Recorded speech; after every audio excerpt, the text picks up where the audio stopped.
बिस्मिल्लाहिर्रहमानिर्रहीम। जब कुछ भी पकाने के लिए समझ ना आए तो मज़ेदार सी दाल घिया बनाएं। बहुत ज़बरदस्त सी ये रेसिपी है और बहुत आसान सी है।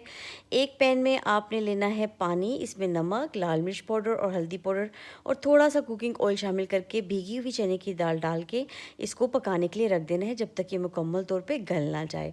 अब एक अदद आपने लौकी लेनी है। लौकी के आपने छिलके उतार के बारीक हिस्सों में काट लेना है और इसके बाद आपने एक दरमियाने साइज़ का प्याज थोड़े से घी में फ्राई करना है। इसके साथ आपने टमाटर, अदरक बारीक कटा हुआ शामिल कर देना है और लौकी को शामिल कर देना है।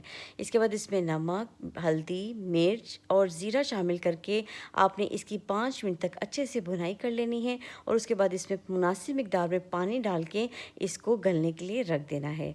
जब ये 10 से 15 मिनट के बाद थोड़ा सा नरम पड़ जाएगा तो हम इसको उबली हुई दाल में शामिल कर देंगे और 2 से 3 मिनट के लिए अच्छे से मिक्स करने के बाद इसमें इतना पानी डाल देंगे कि दाल और घिया मुकम्मल तौर पे कुक हो जाए। आप चाहें तो प्रेशर भी लगा सकते हैं।